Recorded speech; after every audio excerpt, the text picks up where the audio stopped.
Okay, let's study C7, derivatives of polynomials. The differentiation is to take the derivative of a function. In physics, there are many functions. The fundamental function that from which we learned taking the derivative is displacement. That is the simplest example of function in nature. Just like a displacement vector is the fundamental vector. So when we learn mathematics, a vector is a vector, but in physics, the most primitive vector is the displacement, from which all of the remaining vectors are derived. Okay, let's take the time derivative of position. And to simplify the problem, we consider motion on a straight line. Then we introduce the unit Cartesian basis vector, and we have a single Cartesian component that is a function of time. What is the velocity? Okay, that's the time derivative of position vector. So we take the difference of the vectors depending on time. When you find the change in time, the difference in time, the initial and final, but we keep the initial value the same and final value approach the initial value. The difference is delta t, and we take the limit as delta t goes to 0. If you watch it, Star Trek, when I was young, there was a Star Trek. So suddenly, from the air spaceship to a satellite, something like that. So they just disappear at some point and appear somewhere else. So the sudden movement is we do not consider such kind of very ridiculous sudden change in space. Okay, so we assume that the change in position is continuous. All right, so we find the numerator. This approaches a 0 vector as the time difference approaches a 0. However, we have a 0 divided by 0. And actually, this is not exactly 0. It is approximately 0, approximately 0. We follow the L'Hopital's theorem to find that this is a kind of finite vector in general. When we compute the velocity of an object, we usually multiply the mass to the velocity.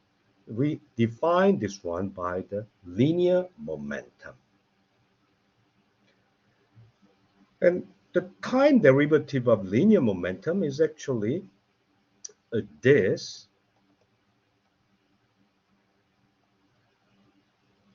m dot x dot plus m x double dot.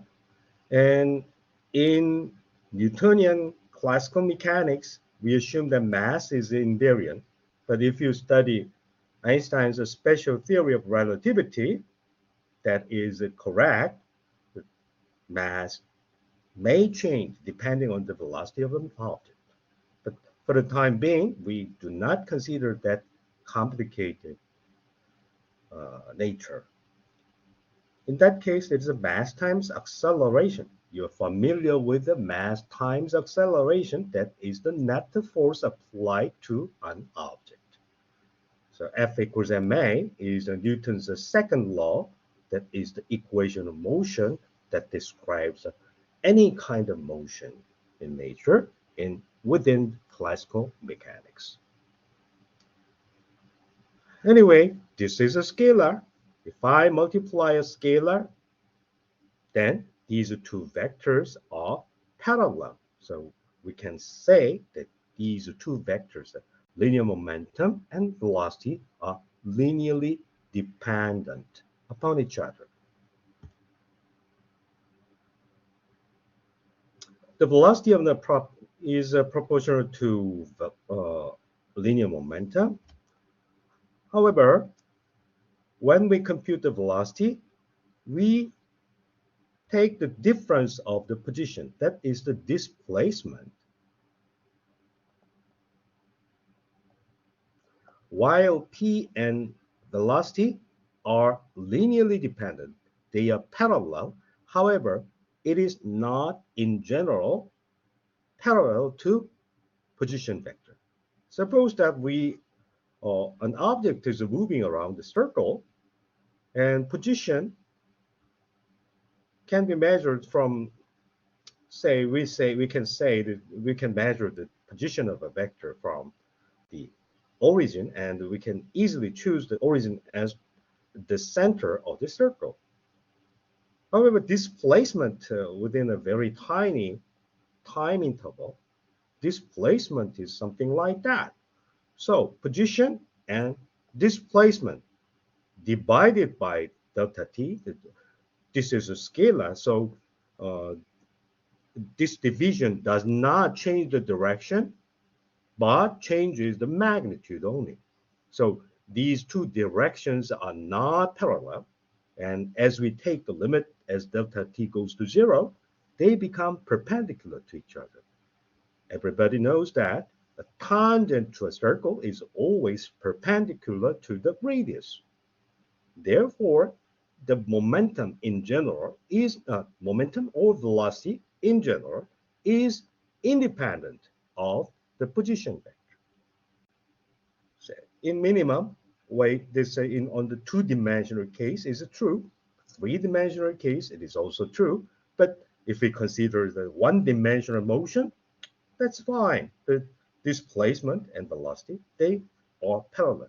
There is no way but to choose a single direction. The opposite direction is always linearly dependent. What is the acceleration of particle? We take the derivative one more time. So it can be obtained by taking a single derivative with respect to time for the velocity. Usually you learn in this manner, you can increase the repetition of taking the derivative, but there is a very straightforward way to compute the derivative from the definition. For example, this is the simplest derivation of Leibniz rule. Leibniz, we should thank for providing us this kind of systematic way of computing the derivative. This is the Leibniz rule. Simplest Leibniz rule is the simple product of the two functions. Mostly we are concerned about the time dependence of position to compute the velocity. So we just introduce a product of time dependent function, and we compute the derivative. And that is product function with the argument replaced with t plus h and subtracted by the original value at t. The time difference is h, and that is divided. We know we have two factors. It is a little bit complicated. However, if you can subtract something and add something, in effect, you have not changed anything. This mediator is just 0. Sum of this is 0. I inserted 0 and divided in this 0 into two pieces. Then I can factor a common factor, this common factor, this common factor, and here I have these common factors. As soon as I pull out this common factor, b and t, by the way, it used to be t plus h. However, in the limit h as h goes to 0, t plus h is nothing but t. The most important one is we are looking for 0 divided by 0 and the cancellation between the infinitesimal factors. That comes from this difference of a's and difference of b's. That gives the derivative of b with respect to time, and this gives the derivative of A with respect to time. So I arrive at this. By the way, we learned something interesting. A plus B to the nth power, we can expand it with an arbitrary integer n, positive as far as positive is. All right. Why don't we consider that we have a brain, so we are making some trick, a kind of trick. Suppose that although they were the same t, we make some fake. Replace t with x, replace t with y. And I take the derivative of these two functions with respect to x only or y only. Think about that. If I apply this operation, if I apply this, I can take the derivative of A or B. This is the fact. This derivative operator applies to only one of these two factors. That is the most important point. Therefore, I introduce the two different parameters, x and y, and I replace this general derivative with sum of two derivative operators that acts only on x-dependent function and that acts only on y-dependent function. What a clever method it is. So, if I apply this, automatically dx operator applies to A only, dy operator applies to factor B only. Okay, it's the beginning of the game. It is just the starting point. The problem is that when I want to generalize this idea with mathematical induction, I have never seen a document written by the Leibniz. I learned indirectly. However, I guess I'm just mimicking Leibniz's way, how he found a way to take the derivative of a very complicated function over large number of factors. This is the way. Why don't you take the second order derivative? Then you will find we have a binomial theorem. The difference a derivative, second order derivative of x, it is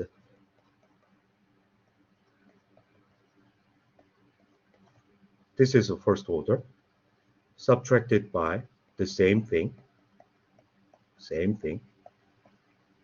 but this is a difference, divide one of multiply one of h, but there should be a shift plus h,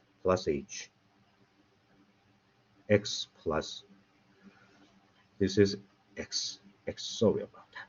So in that case, we have a x plus 2h minus 2a x plus h plus ax, something like that, divided by h squared, and take the limit as h goes to 0.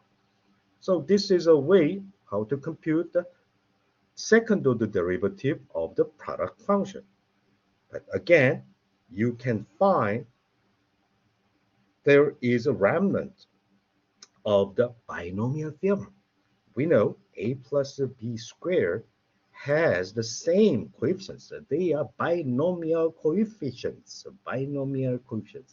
So by generalizing this trick, we can compute a more complicated second order derivative. Okay, why don't you replace this one with x and y and divide this time derivative operator into two pieces as linear combination of x derivative, y derivative, and then at the end of the Again, you just return to the original variable t. Let's see. This expansion is a trivial binomial expansion. I apply x operator to A only, y operator to B only. So this is the result. Replace x and y now with t, original variable. Then we arrive at the Leibniz formula for the second order derivative, and it is very straightforward to generalize this to nth order derivative, okay, using our previous proof on the binomial theorem. Then, very useful way of computing a composite function. Function of a function of a function. It's a function of something. So we say it is a composite function. Composite function derivative is straightforward. If capital F derivative with respect to this argument, by definition, this. However, it is actually indirectly connected to x. So what we want to do is use the right-hand side to re-express this in this manner. By the way, we can find this kind of constraint to replace this ratio, and we multiply unity.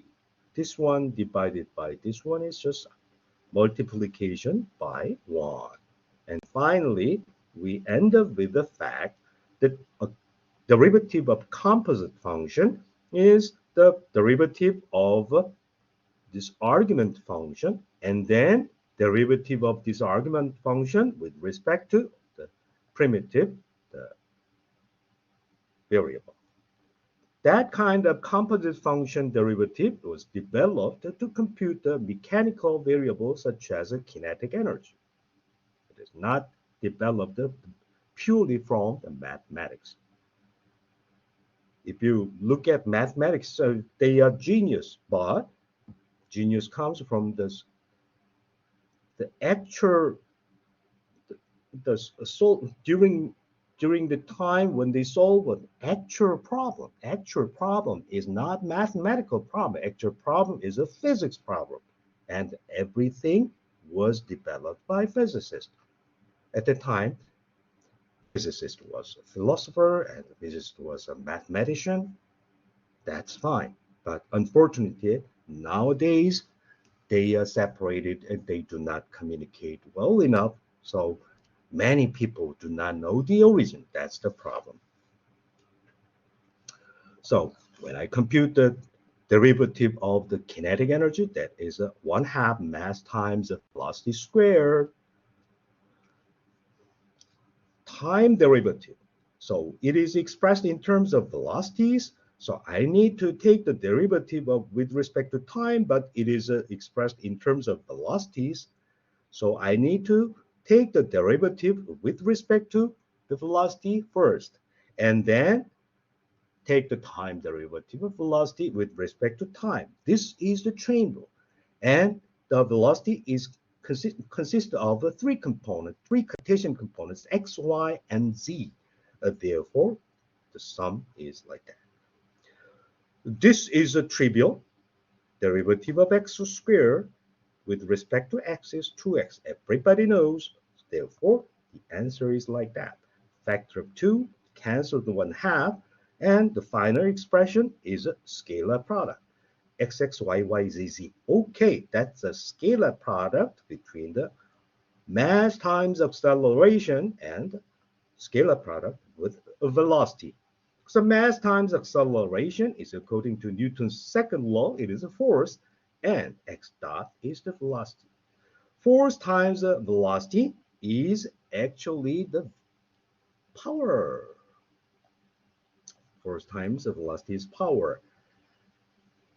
So if I multiply both sides by differential of time, velocity times time. Velocity times time. Okay. Velocity times time. velocity times time is displacement. Okay, so this is a displacement. Aha. So differential means infinitesimal change in kinetic energy is nothing but the force times displacement as a scalar product. That is called work. And what we began with is a kinetic energy, and Coriolis found that, but actually well before the Coriolis, the Euler, Lagrange, everybody knows that the kinetic energy is related to work, but he formulated and he wrote a textbook during the Industrial Revolution. So kinetic energy, change in the kinetic energy is identical to the work. And again, this kinetic energy, except for the missing factor 1/2, it was first introduced by who? Leibniz, not Newton. Newton, Descartes, they didn't know anything about energy. And Leibniz is the first person who introduced energy, this kinetic energy.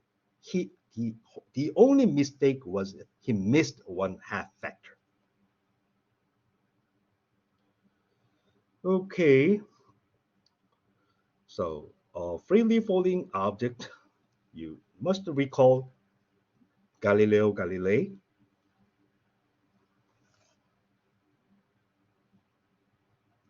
From this a time-dependent position vector, we can derive the velocity by taking the time derivative. I believe everybody can do this job. Here, tt, the leading piece, the cancels, it is trivial limit, it is 1. So we arrive at velocity. What about the coefficient of g? And we have square subtracted by square. I can expand this. This is t squared 2t delta t plus delta t squared subtracted by t squared cancel. And we have 2t delta t divided by delta t cancels. And then what's next? That is delta t squared divided by delta t. But we take the limit as delta t goes to 0, so there is no contribution of the higher order contribution. That is a very, very important on the next page. Next page. So we know how to compute this. We'd like to generalize this to compute the derivative of power. First order derivative of polynomial. This is called the polynomial. We begin with a non-negative integer. If we learn how to do this, then we learn the method developed by Isaac Newton well before the Taylor series expansion and Isaac Newton's extension to half integers such as 1/2, 1/3, something like that. That is the primitive version of Taylor series expansion to compute the pi. Why we have to compute the pi?